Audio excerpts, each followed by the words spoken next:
Right, the URC is back this weekend. Zebra Leinster Saturday 5 o'clock. Cardiff Munster moved, as we know, to Saturday 3 o'clock. Ulster Connacht is Saturday evening at 7:35.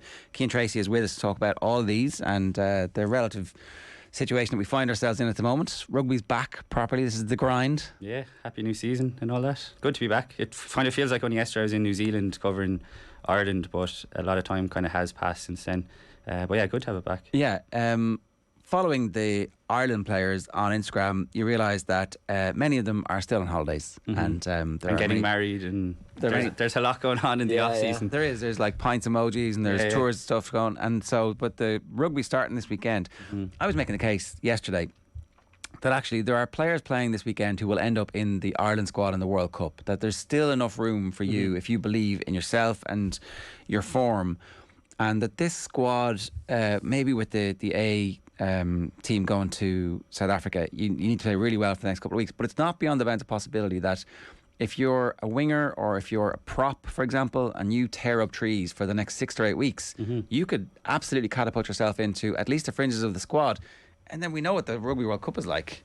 Yeah, absolutely. You know? And I think that's probably would have been one of the most positive aspects of the Andy Farrell era, that he has given players a chance. And I mean, you think of someone like Jameson Gibson-Park or Kieran Treadwell, who weren't first choice in their provinces, and I don't think anyone would have had Kieran Treadwell down as the breakout star of Ireland's tour. Like, he's been around for a few years, but he was really important in Ireland winning a series. So I think Andy Farrell has a real maybe keen eye for a player. He wants players who fit a certain athletic profile. We've seen that Treadwell certainly does that. So I think anyone who featured in those Maori games, in particular in New Zealand, is going to feel like they are in with a chance. I believe the emerging Ireland squad is going to be announced later today, and that's going to be very interesting because that's coming up in only a couple of weeks. So, do you have any instinct? Because there was a line in the press release about the tour that it was like it'll feature a lot of players from the successful underage teams in recent seasons.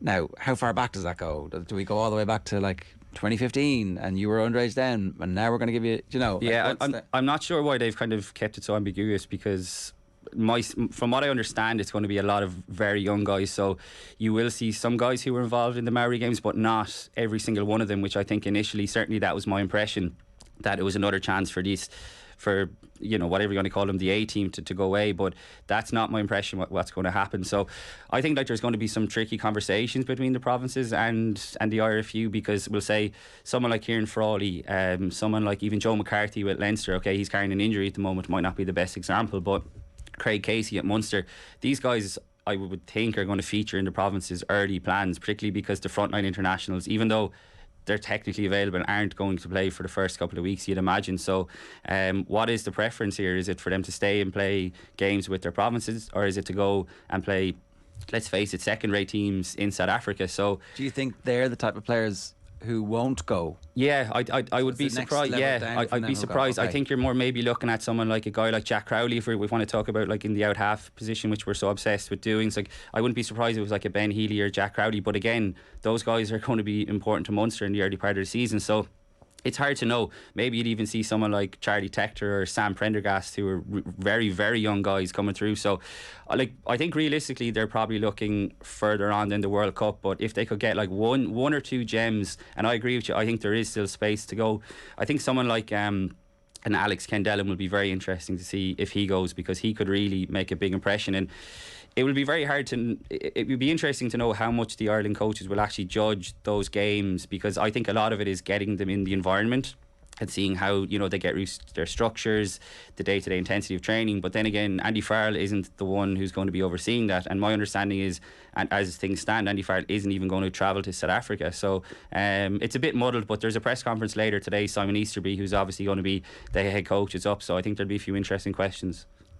It's a very interesting scenario, isn't it? If he doesn't go, it's a real sign that actually we're planning very far into the future, and you'd have to, like, hats off for that type of forward thinking.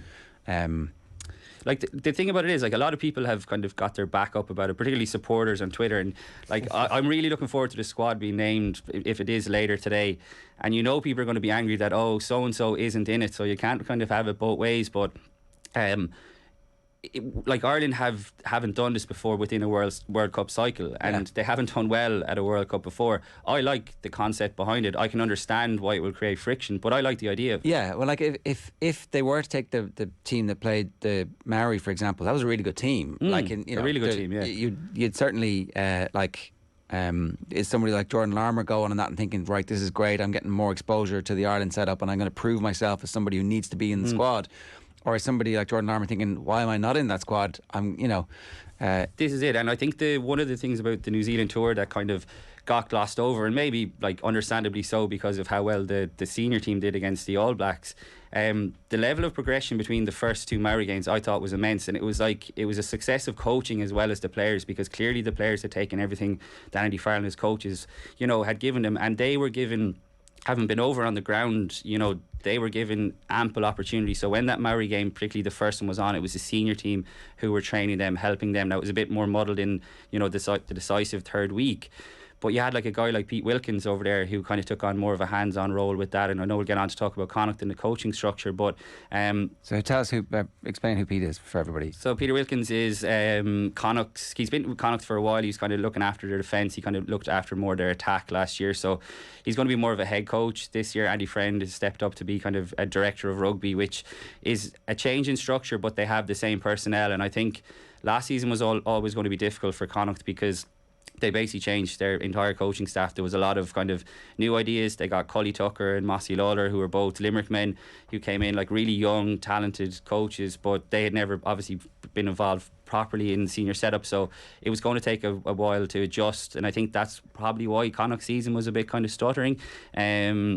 But it'll be interesting to see like how much. I think Andy Friend last season was a de facto director of rugby anyway. He kind of did take a step back and was kind of more looking at the overall picture of Connacht. Obviously there's a lot going on there with the new pitches being put in at the moment, so it'll be interesting to see what happens, I think, over the next season with that. Wilkins taking a primary look at defence as well. I know their Connacht defence last year was pretty shocking. I think they conceded twice as many tries as both Munster and Ulster, so he's obviously taken the forefront on that as well. Yeah, like, and he's really highly rated. He was like he came over from England, and he's done a really good job. And the fact that Ireland took him, was a real, I think, sign to help out Connacht as well, to get him involved in seeing how Ireland are trained, the intensity and all that. But it also gives, I think, Connacht players who know now that they have a direct line into the coaching staff, because obviously you have Paul O'Connell there and that, and okay, like, he's not involved with Munster, but he's going to be heavily involved. So it's interesting, because there was a lot of talk last year that Andy Friend might finish up at the end of the season just gone, and now he's obviously gone into the director of rugby role. So like I said, it'll be interesting to see what happens. I'm not sure what Andy's like long-term plans are, but he's been such a brilliant success for Connacht. When you think about how low they'd gotten under Kieran Keane, and obviously the highs of Pat Lam, and he's come in, and I know he comes on your show regularly enough, and he's just a brilliant guy. Like, really, every time you meet him or talk to him, you come away very enthusiastic about working for him. Yeah, absolutely. Yeah, you can see the impact he'd have, and he has an eye for talent as well. We speak about Andy Farrell doing it. Like, you think about like Mac Hansen, and they've signed another guy now. Brian Ralston is coming over from Australia as well, and everyone's kind of going, okay, is he going to be the next Mac Hansen? So no pressure. Yeah, I always go back to a couple of years ago. He came out with a brilliant line that we can't shop in Brown Thomas, we have to shop in Aldi or Lidl. And no offence to obviously those brands, but they were his words, not mine. And they've, by and large, they've done a really good job of it. Like, they've signed 4 Leinster lads who've come in now. I think 3 of them in particular, I think could make a real big difference. You think of Peter Dooley, Adam Byrne, Josh Murphy, and I would imagine a couple of those guys could have stayed at Leinster and plucked away, been happy enough to pick up games here and there. And Josh Murphy had been playing quite a lot of games, but they're going out to Connacht now to relaunch their careers, and I think with Ireland ambitions in mind. So it kind of reminds me a bit like Gabriel Jesus and Zinchenko going to Arsenal, bringing that kind of City winning mentality. I think that'll be huge for Connacht, getting those guys into the setup. That's one thing in the off season that has been impressive with Connacht, the recruitment, because when you saw the likes of Delan and Arnold and Murphy leaving, you're thinking, geez, they're going to have to do something here. But like, Ralston is a good example. Maybe Andy Friend's Australian influence had something to do with that as well, him coming in, but he's Irish qualified. Yeah, Ralston as well. Probably sent his son out to any bars to check around to see if anyone was up for coming over to Galway to live in a nice part of Ireland. But yeah, look, I mean, they have signed well, and Josh Murphy's come in, but they still do look a little light, I would say. Like, they've lost Delan, but they've brought in Josh Murphy. It's a bit of a like for like, but the front row in particular. You know, Peter Dooley's apparently by all accounts has been going really well in pre-season, but he hasn't, like, he's not a big kind of stocky prop either. So they missed Dennis Buckley a lot last season, who's still highly underrated. Jack Carty is stepping up as captain this season, which is interesting. I think he'll do a brilliant job in there, and he has ambitions to get back into the World Cup squad as well. So it's interesting times for Connacht for sure. Yeah, I wonder, like, do they bring Jack Carty to South Africa? Do you know? I think there would be uproar if the Connacht captain was taken away. But it might be a good chance for him to be like, look, I'm still your guy. You know? Yeah, like it would. This is why I think we'll have a far better idea once we kind of have this press conference with Simon Easterby to get the logic behind it. And like, it's not even just so all the provinces have been training with. Do you think Simon Easterby was going to tell us that? Because sometimes he can be a bit spiky with the media.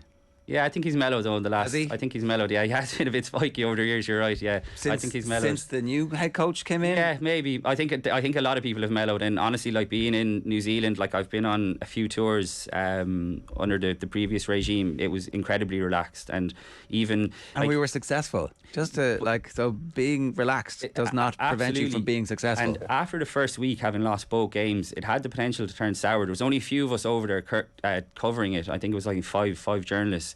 So it could have been a very long few weeks. But even after the first week, you know, no one got narky, no one got sour. And I think that was driven by Andy Farrell. By all accounts, I heard through the grapevine that, you know, in the dressing room after the match, he gave this speech apparently and said that we have the All Blacks, like, you know, we really have them. And that could have went one or two ways. After the first game. He had seen something. They had obviously made some really poor errors, and the bounce of the ball really did, that bit of a cliche, but it did go in their favour. You think of the breakaway try, Ireland were piling on the pressure, but he apparently gave this rousing speech, and that could have went one or two ways. Like, players could have looked at each other and said, what is this guy on? But they had fully bought in, and everything he had said came true in the next two games. If you remember, you might not have seen it because you're at the game, but the TV interview that Peter O'Mahony gave afterwards, it felt like he was like, he was really happy. We'd just been hammered, and he was like, so obviously he knows a lot more about rugby than we do. Because I was like, it seems we just got killed. And it's a tricky balance when you're when you're there covering. Because I remember in 2019 in Japan, like, going into the quarter-final against the All Blacks, I was really bought into the positivity around the camp. So you can't get burned as well. It does go one or two ways, but there's no doubt that Farrell has created this more relaxed, and, you know, it's not like kind of the lunatics are running the asylum or anything like that. It's just guys are more comfortable. I mean, you go back to, you mentioned Peter O'Mahony, you go back to him saying last November when he was on the bench that it was the most enjoyable month of his career, you know. I specifically remember we did a thing with O'Mahony where I think Quinny was interviewing him, and he was talking about how stressed he would get in the week of games, and how, you know, like, being in the Shelburne before the matches, the stress levels would rise, and he found that very difficult to deal with. Whereas now, like, maybe it's because his garden is so good or something, like, you know, he has just become one of those kind of people who is fully at ease with his role in the team, whatever that role may be. And it led to him probably playing the best rugby of his career over in New Zealand. He was absolutely immense. And, like, I think one of the biggest things that the provinces want to see, and probably particularly from Munster, in terms of Peter O'Mahony and Tadhg Beirne, you would hope that they're going to bring some of that back to Munster now, because for all the signs that you hear from Munster is that, you know, they are going to be trying to play more like Ireland. It is going to be more aligned. There's going to be a big move away from what we'd seen under Johan van Graan, and guys like Peter O'Mahony and Tadhg Beirne, who are key parts of that Ireland setup, needs to be the ones, because I always found it really frustrating that why aren't they coming back? Like, you know, maybe they were, but marching into Johan van Graan's office and saying, what are we doing? Why aren't we playing this way? This is the way the game is moving. And Munster are now starting from a lower base because they're a couple of years back because they didn't keep up with the modern trends. But I think guys like Peter O'Mahony, Conor Murray, even Craig Casey, guys who are in regularly in the Munster, the Ireland setup, can really drive the Munster, the new era, shall we call it. To talk about the Ulster Connacht situation, right? It's interesting to hear that Andy Friend might have kind of put this structure in place and may not be there for the long term. I think that'd be really unfortunate for Connacht, because it looks like we're progressing quite, you know, on and off the field. It feels like Connacht are fully aligned, and having somebody there who kind of has his viewpoint seems very, very aligned with how Andy Farrell behaves as well. Like, you know, you can see them both being relaxed when things go bad, very passionate about what they're doing, very knowledgeable and able to bring people with them. So it, you know, but at the same time, it's clear that the RFU seem like there's a long-term structure there, and they're boosting that I don't think you're going to see like a situation where Andy Friend does a Rassie Erasmus kind of on it and, you know, revokes on that clause that's in all the contracts, you know, the get out clause. So yeah. I don't think Andy Friend is going to do that, but it will be interesting to see what his long-term plans are. He's given a lot to Connacht, that he's a long way from home. Yeah, okay. So it looks very settled there, and at least there seems like if this is coming to the end, there's a succession plan. With Ulster, it feels like the array of talent they have is just on the cusp of breaking out, but hasn't quite broken out yet. Yeah, last season was a big missed opportunity. You go back to the Heineken Cup first of all and think of how well they played over in Toulouse in that round of 16 game. They were absolutely. It was one of the, actually I would say one of the great Irish performances in Europe. Really outstanding. All the things that have been good about Ulster over the last few years, like they have one of the most exciting backlines you would say nearly in Europe, particularly like the centre partnership of Stuart McCloskey and James Hume has been immense for them. And then they weren't able to back it up the following week at home, and they lose to Antoine Dupont. Weaves his magic really led on, and they lose. Was it 50-49? I think on aggregate off the top of my head, which is like a real killer blow. But then they kind of regroup and they get into the URC semi-finals, and then on the Friday night the Bulls beat Leinster, which meant that Ulster would have had a home final. And you're thinking, okay, this now is our time. Like Leinster had been the one team that, you know, we've really struggled to get by, and they slipped up then against the Stormers through a really narrow late defeat as well. So that my big concern would be that will there be a hangover from that coming into this season. The squad largely has, I would say, a familiar look to it. They have brought in a few players, but I think the starting team will be pretty similar to what it was. But you've got a guy like Jacob Stockdale who's going to come back into the mix now, and I think one of the most exciting things about Ulster this season is there's a couple of positions where you're not sure where guys are going to fit. Like, is Jacob Stockdale coming back to play fullback? Is he coming back to play on the wing?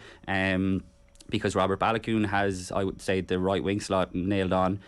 He was really unlucky to miss out on the New Zealand tour, because the Ireland coaches had really high hopes for him, and I wouldn't have been surprised to have seen him get some minutes in the test series. But yeah, it'll be interesting to see Stockdale comes back. He looks in good nick. He's been training well by all accounts. And he's become the forgotten man of Irish rugby, which is absolutely nuts to think. Like, he's still a really young guy. He was on the same under-20s team who reached the under-20s World Cup final with James Ryan, Andrew Porter. So we kind of just forget about him a little bit. And then, well, also his try-scoring record at international level was absolutely ridiculous. Incredible. And like, teams definitely did kind of figure him out a bit, and, you know, he needs to brush up on his defence. But so did James Lowe. When you look at James Lowe now, who's a much older player, so, well, a few years older, so. You talk about, like, when you talk about hangover from last year, what about the fact that, and maybe we could read too much into this, the team were in Glasgow last Friday ready for the match, pre-season match. Obviously the game didn't go ahead after the Queen's passing, but that was probably an opportunity for some players to put their hands up and get into the team for this weekend. And when you're starting off with an Interpro especially, you kind of have to get off straight off the bat with a good performance. Like, last weekend is a bit of a downer for Dan McFarland. Yeah, and they've been kind of not been shy in saying how kind of disruptive it was. The kind of pre-season the schedules have been interesting. As Leinster only opted for one game against Harlequins. Connacht played two, but played them within a couple of days of each other with two separate teams. And Munster was more traditional. They played two games. So that's been kind of interesting as well. The one thing we probably should mention, and we haven't done yet, is the World Cup looms large over this season as well. So I think you're going to see guys' minutes managed more than ever now coming into this season. So how much are they actually going to play in the URC? Again, you're probably talking about the starting test team. It's really such a balancing act, though, isn't it? Because you really want to put them under a bit of pressure to make sure that their performance doesn't dip, and then they're not complacent the way the last team was. Completely complacent. Everybody knew what the starting 15 was going to be the whole way through. Yeah, and you have the South Africans coming into the URC as well. Makes it so different, because the Ireland players could like get far better challenges than they would have ordinarily, you know. So the dynamic has shifted a bit. Yeah. Now the obvious thing to say is that the Springboks are still playing in the Rugby Championship, so they're in a similar situation in that their frontliners won't be playing for a few weeks as well. But even the second string like Bulls team, like as well, like they're pretty awesome. So it's kind of a scary prospect when you hear Dan McFarland during the week saying he expects those South African teams to kick on this year in the URC from last year. It's like fairly daunting when you see what they did last year, and you expect them now. Obviously, as you said, the Rugby Championship has to finish for the full squads to come back in. But if they kick on in any way from last year, they're a bit of a force to be reckoned with. And that's what makes it so exciting. Like the league, I know it was like an all South African final, and it probably wasn't the best spectacle, but they offered loads throughout the tournament. And the physicality is the one thing that everyone will always talk about when it comes to the African teams, and I think that's the big issue Ulster are going to have again this season, is can this pack get the back line involved in the play? Because we talked about Jacob Stockdale, what position is he going to play? Michael Lowry I think is a really interesting one. They have just on the website here, and they have him listed as a fly half. I noticed that, which I think is very, very interesting, because like when you have a utility player, normally they put down both positions. So there's loads of them who are like Angus Curtis, fly half centre. Yeah, there you go. Yeah, there's a few of them there who have that, or centre wing designation, full-back wing Ethan McElroy, but not with Mike Lowry, fly half. And anyone who has watched Michael Lowry from a young age in school, where he won I think a couple of Ulster Senior Cups in his time, would tell you that out half is his best position. It's probably taken him a little bit of time, and Billy Burns has been really trusted. He's captained Ulster a couple of times, and Dan McFarlane likes him, but I'm not sure if you're going to win URC or a Champions Cup with Billy Burns at your 10, and that might sound harsh, but that's just my honest opinion on it. And I think it'd be really interesting to see if Lowry gets a chance. But it doesn't matter who you have at out half unless your pack can get you the platform. And I think the Ulster front five still looks to me a little lightweight when it comes to the business end of the season. I think they're still hugely reliant on Ian Henderson. Kieran Treadwell wasn't first choice last season, like Alan O'Connor and so is Sam Carter was sometimes ahead of Treadwell as well. But like I said at the start of this conversation, Treadwell was amazing in New Zealand, and he's a guy now you'd really expect to kick on. And Treadwell and Ian Henderson second row partnership looks far more dynamic than it did last season. But they've brought in a one-time prop, Jeffrey Tumanga Allen, as well. But I thought Tom O'Toole was one of the young guys who really went well in New Zealand, and he's starting now to come into his own. And you'd expect come the World Cup that he'll be nearly backing up Tadhg Furlong. Will Addison back in the fold as well, which is another addition. Yeah, I think he's still a couple of weeks away, and I think we're kind of gone past the stage of saying, oh, Will Addison would be great at full back, because he's just must be one of the most unlucky guys in Irish rugby. And you speak about Jacob Stockdale being the forgotten man, but I just don't think Ulster can be kind of holding back, waiting for Will Addison to come back and everything will be okay, because he's had such bad injuries, and you don't know if he'll ever be the same again, and fingers crossed he will. But if he did, absolutely, he is an outstanding player, really versatile, and they're the kind of guys who, when it comes to picking a World Cup squad, who can comfortably play in the centre, who can comfortably play at full back, they're the guys who always make up those kind of, the extra couple of places when you're nailing down a short squad. Nathan Doak is 20, he'll be 21 in December. Is it too soon for him? Not at all. I think was really putting the pressure on John Cooney, and there was a lot of talk that John Cooney might leave last season, and while Ulster fans definitely would have been disappointed about that, I think there was kind of a feeling that, okay, well, Nathan Doak is coming through here and he's only 20 and he's playing this well. I think he'll be a very interesting one about the emerging Ireland squad, because I think that's the profile of player who, all things being equal, the IRFU would love to have for whatever it is, they're going to be in camp for 4 weeks or whatever it is. They would love to get their hands on him. I can see him making a push for the Ireland squad. Yeah, absolutely, yeah. And he's a goal kicker as well. He's got a lot of strings to his bow, and he's you can see him he's a bit like Craig Casey, and he's so vocal on the pitch, and that's what you want. So that's the type of profile I think they want to see, in training and in the setup. How does he act in meetings and stuff? But like I said, he is definitely going to be a part of Ulster's plans. So just on that emerging Ireland, do you think each province is going to be equally affected in terms of the players taken, or is Leinster going to have to carry the load here? You'd imagine Leinster are always, just by pure playing numbers, Leinster are usually going to be the bulk suppliers, but the Ulster Academy, this one of the reasons why, and I was writing about this in today's paper, one of the reasons why I'm so optimistic now, and there is such a feel-good mood around Ulster, which wasn't always the case in the last few years, is their academy is now starting to produce homegrown talents. You look at someone like Ethan McElroy's coming through, Tom O'Toole has come through, Ruben Crothers was captain the Ireland under-20s to a Grand Slam recently. So there's a steady stream of guys coming through, and it felt like for a while there the academy had gone a bit stale, and now you're starting to see them come through. And it's the same kind of in Munster, that when supporters see their own players coming through and getting chances, like Nathan Doak is another brilliant example. It makes you feel kind of good about yourself and your chances going into the season. So there are reasons to be optimistic for sure for Ulster, but I would worry that the hangover last season, I still think their front five is a little lightweight. Okay, what's success for Connacht this year? Back in the Champions Cup, I'd imagine they're hoping for a good run at the Challenge Cup. There's no reason why they shouldn't be going all out to try and win the Challenge Cup, depending on, I suppose, if Andy Friend and Pete Wilkins look at, you know, trying to concentrate on the URC to finish in the top 8 to get in there to the playoffs even.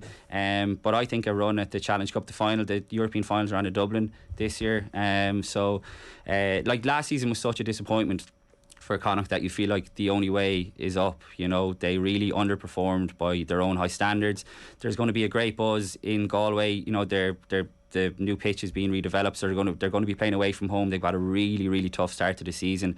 I think it's in October next month by the time they play their first game at the sports ground, but they're going to want to, you know, kick on for that feel-good atmosphere, because there's been a lot of talk about this redeveloped pitch for so long in Connacht, and it's finally happening. So was that pitch, like, how important is that pitch? Because like they lost 5 times at home last season, they have this attacking style of rugby, so you'd imagine that a pitch like a 4G pitch will play into their hands. Yeah, but they probably need the dome, the Connacht dome, to, you know, protect them from the elements. Yeah, well, like, you know, they're going to have the fancy pitch that will allow them play, you know, the high tempo rugby they want. But what happens when the Galway weather comes in? You're kind of counterproductive. So maybe the next step is to get one of those fancy domes over. I'm just looking at their opening fixtures. Connacht, like, they face all 3 Irish provinces in the opening 5 games. 6 inter-pros actually in the first 11, and you have away days against the Stormers and Bulls as well in there. So, like, in terms of fixtures, the start for Connacht is pretty brutal on paper. It doesn't get much worse really further. I mean, like we just touched on there, the games are all away from home as well. So the start of the season could really set the tone. I mean, if they pick up a couple of results there, you know, they could kick on. But if they were to lose a few on the bounce, then it's going to be, I think, really tough for them. Okay, the other things that we need to talk about are the situation at Munster. The notion that they're going to be more aligned with Ireland is very welcome. They have the players to do it. It didn't make any sense to not to pour on and pile on again, but the last few years I think are going to come to be looked at as a great lost opportunity for Munster, where we didn't see any signs of progress. We didn't really see the team. If there was ambition in the backroom team, which we're told there was, for the style to evolve, they clearly weren't good at getting the players to do that, or put the players in the position to do that. So is it a brand new regime with all of the changes in the backroom team? Like, is there anything that we can look at that Graham Rowntree is going to bring from the past and go, okay, we have this to build on? Oh, that's a good question. I'm sure there is. Like, I mean, he's still going to be doing the scrum, you know, so you're going to still have the same scrum coach. I think the biggest thing you'll probably find is that he will give more control to his fellow coaches. I'm still not sure how much control like someone like Stephen Larkham actually had over the backline. Was it Johan van Gran who was laying out even though he wasn't necessarily the attack coach? My sense is that he probably was calling most of the shots, but at the same time, Stephen Larkham, even before he came over, was shown to be quite a conservative coach. So, like, pound for pound, he was one of the most disappointing, I would say, coaches to have come in. When you think about his reputation as a player, one of the all-time greats. And now the players did speak positively of in terms of his one-on-one work that he did with them and stuff, which made me think more that he wasn't having maybe an overall state in terms of how they wanted to move forward. But I'm not sure how that went. But I don't think any Munster fans were losing sleep over Stephen Larkham going home either. They certainly weren't about Johan van Gran. So it'll be interesting. I think Mike Prendergast coming in, Munster had to work bloody hard to get him back. He was still contracted to Racing, so they probably had to pay a bit of compensation to get him out, which Irish rugby probably doesn't do really that often. So that shows you how highly he was rated. The fact that Racing had given him, he got a long-term, I think when he signed his latest contract, he got like a 5-year deal, and like that is unheard of in rugby. So that's how happy like Racing were.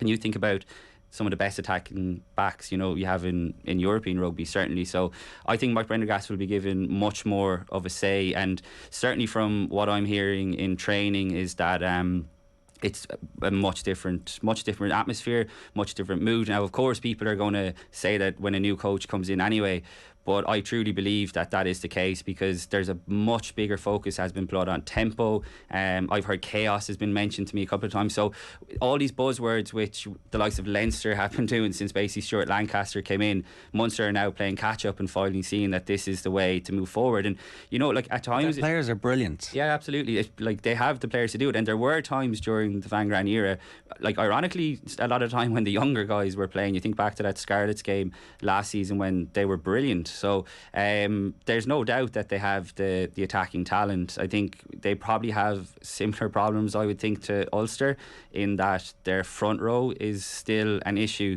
and it's probably a bit puzzling that they haven't kind of put more stock into that. Now obviously they have 2 young tight heads coming through, but I feel like we've been talking about these 2 guys for the last couple of years, and it does take time for tight heads and props to develop. But Kenyon Knox and Roman Salanoa, this is a really big season for them. Munster have let John Ryan go, didn't offer him a new contract, and I think a lot of Munster supporters will have been disappointed about that. Like Kenyon Knox, you mentioned, like everyone talks about him as one for the future, but he's 23 now.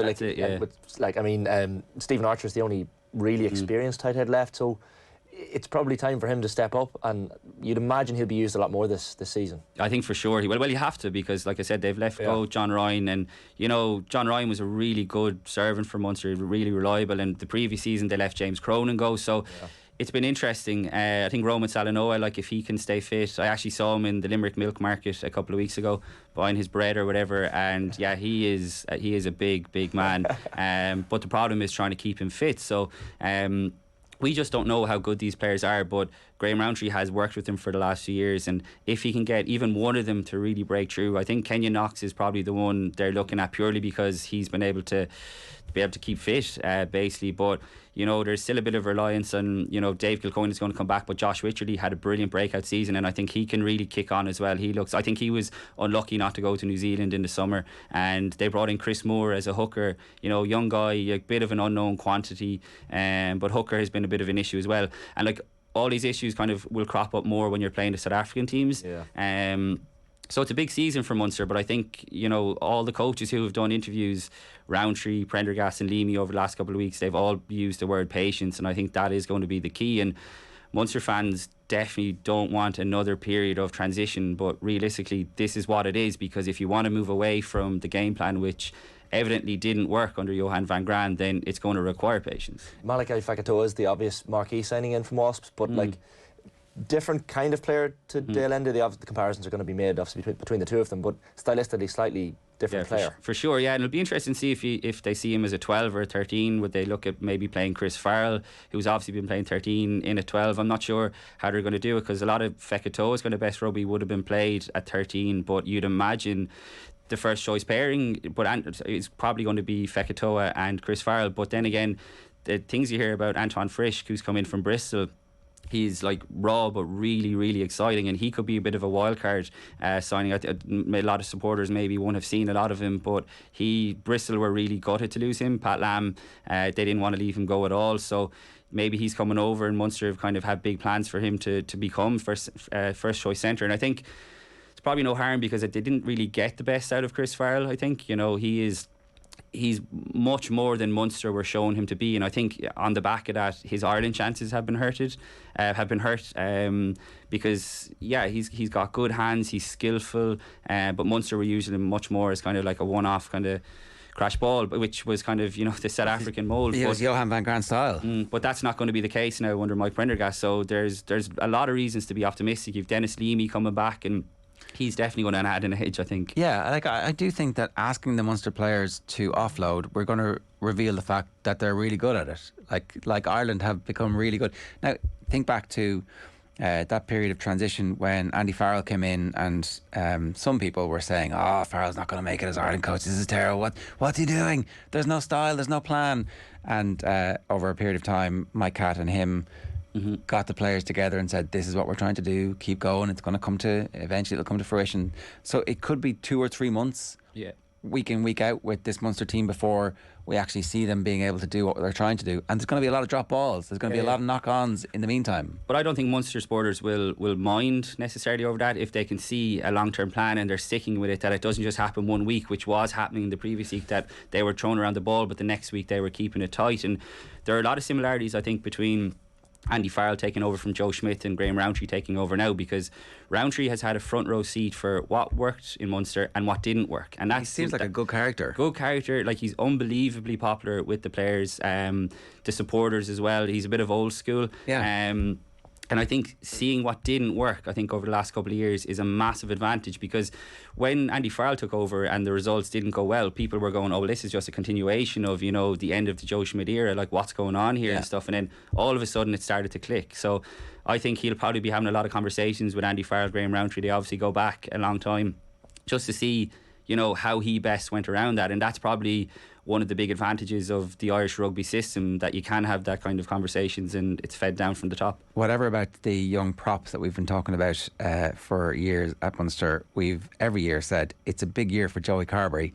It's a big year for Joey Carberry. Yeah, but I think, again, in Mike Prendergast, I think he's got a really good attack coach who will look to play to Joey Carberry's strengths, which, again, I'm not sure how much that happened in the previous era. Obviously, injuries, you know, went against him. He did okay, I thought, in New Zealand. You know, he saw out a couple of the games. I think his defence is something that is going to have to be a big focus point for him this season. I think it became evident last season that opposition teams were targeting him, I think, even more than ever.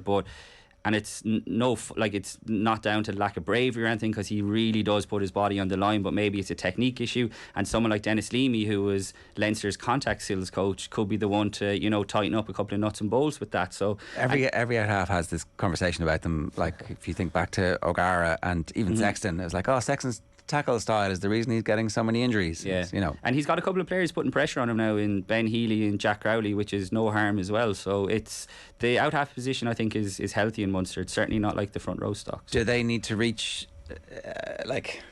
what's the point of reaching another semi-final and get beaten? But if they were to play really well over the course of the season, do they need silverware this year for that to be a successful year? 11 years since the trophy, like. Yeah, it's getting harder and harder. It is.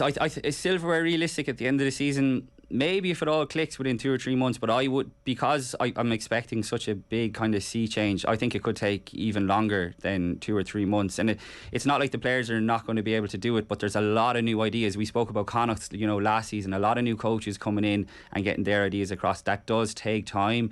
Like, people have to change their habits and stuff. So I think, I'm not sure if Munster don't win silverware, would the season be a failure this year? I don't think it would be. I think if their style of play has enhanced, and like supporters can see that there's a long-term vision here, and this is how it's identity. Munster kind of lost their identity over the last couple of years. You weren't sure what they were about, how they were trying to play, because it kind of jumped from one week to the other.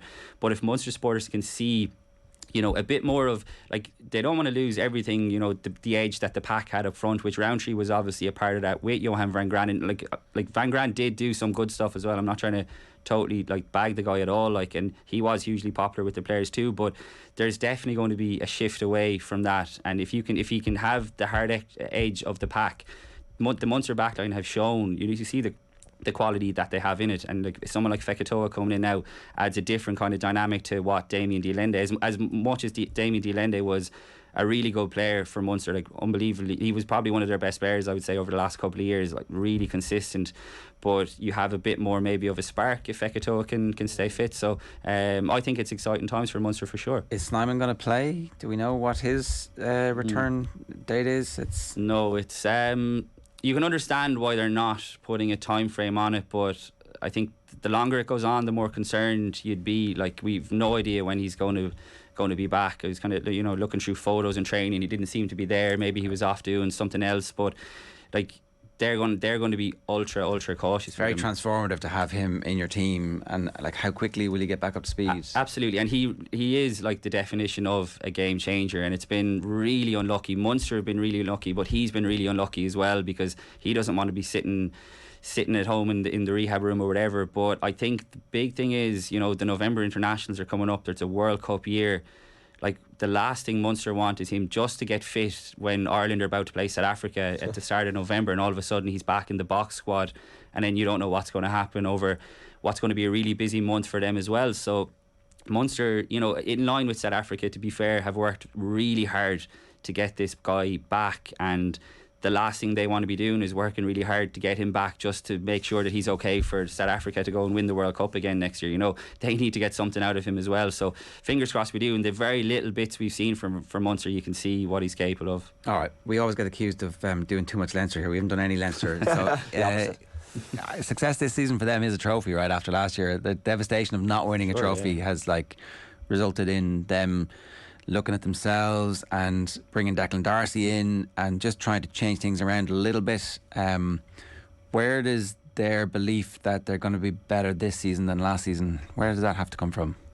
It comes from within. Like I don't think they'll be ripping everything up and starting again. Like they absolutely won't. But what the most interesting thing about Leinster's disappointing season last year was the fact that they got beaten by La Rochelle again. So when they got beaten the previous year in the semi-final, we heard so much that, you know, okay, we've got to look at ourselves. How can we beat a team like La Rochelle?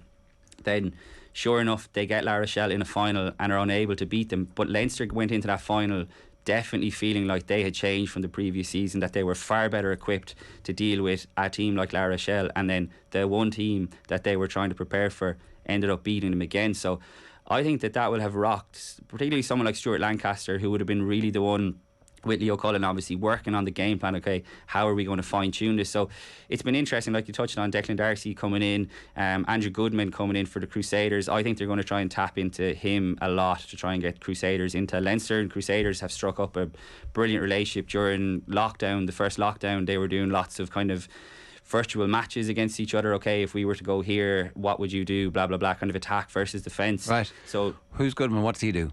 He's going to be the backs coach, so he's replacing Felipe Contepomi. So he's coming in from the Crusaders, really highly rated, and he'll bring fresh ideas as well. And I think like Stuart Lancaster runs the attack and the defence in Leinster. He just does everything. But I have a sense that they might lean on Goodman a little bit more, because they value so much of what the Crusaders do, and they see a lot of their kind of culture, their style of play in what they do. So yeah, like it's going to be really interesting, because again, with the World Cup coming at the end of the season, Leinster are obviously going to be the bulk suppliers to the Ireland squad. They're going to be hampered more than most in terms of guys' game time. How often do they get to play? But like as ever, every season, there's a lot of good young players coming through in the Leinster Academy, or from the Leinster Academy. We touched on the Munster props. There's a young loosehead coming through who's been injured, Michael Milne. He's definitely one to keep an eye on. He's a loose. I think he's about 23 now. Didn't get to play much last season, but you know, Cian Healy is 35 now, pushing on. I would expect him to play a lot of games this season. And yeah, like they're not gonna. The big question is Kieran Frawley going to play 10? Is he going to play 12? Where's he going to play? Check what he's registered on the Leinster website. Yeah. Maybe there's been a subtle change. But yeah, like they've brought in Charlie Natoy from Leon, who got a couple of caps for the All Blacks. Realistically, he's not going to be first choice, you'd imagine, because you're going to have Gary Ringrose and Robbie Henshaw. Fly half. Yeah, that's what it says. There you go. The website never lies. The provinces are playing mind games with us already, so it's going to be really, really interesting, because like. If you remember, Harry Byrne got injured in the first week in New Zealand, and the plan 100% was, I know this, was for him to start in the first Maori game. Kieran Frawley was going to be playing 12, and then there was lots of jigging around because he got injured late in the day in training. So Ireland hadn't even planned to play Kieran Frawley there. They definitely, I would imagine they probably would have looked at him maybe in a second half in one of the games. But I thought he went really well. He had a tough enough day, as they all did in the first one, but he kind of typified the improvement, I think, that Maori team made going into the second game. Kicked brilliantly. So it's going to be very interesting to see. You know, Leinster really trust Ross Byrne. Harry Byrne is another guy who just hasn't been able to keep fit. And yeah, like will he, as we said at the start of the conversation, will Frawley go on the Emerging Ireland tour? I think he's too important nearly for Leinster, but at the same time, if he goes and starts 2 of the games at 10 for Ireland, Simon Easterby comes back and says, you know, this guy has really pushed on since the summer, because any of those guys who were in the summer will have been given feedback by Andy Farrell and the coaches, like, the next time you're in camp, this is what you want to see. And because you're not going to have your Johnny Sextons, your Tyg Furlongs, you know, the leadership group in the first choice team, you're going to be looking to the likes of those guys who were on the Maori team to lead it, which is huge as well. So it'll be interesting, because like I said, Leinster are going to be bulk suppliers probably to the emerging squad, and certainly they will be to the World Cup squad at the end of the year. All right, the World Cup officially, the hype train starts today, because the season starts and it ends with the World Cup, really. I mean, obviously it's this. Yeah, some people will say it's next season thing, but I always feel like it's the end of this season, really. Well, it is, because the team that you're selecting for the World Cup is based on this year's form and achievements, ideally, as opposed to stuff they've done historically. So it's ground zero for our World Cup countdown. I hope you're all ready for this. It's good to be back. Buckle up. Cian, good stuff. Thanks a million for that.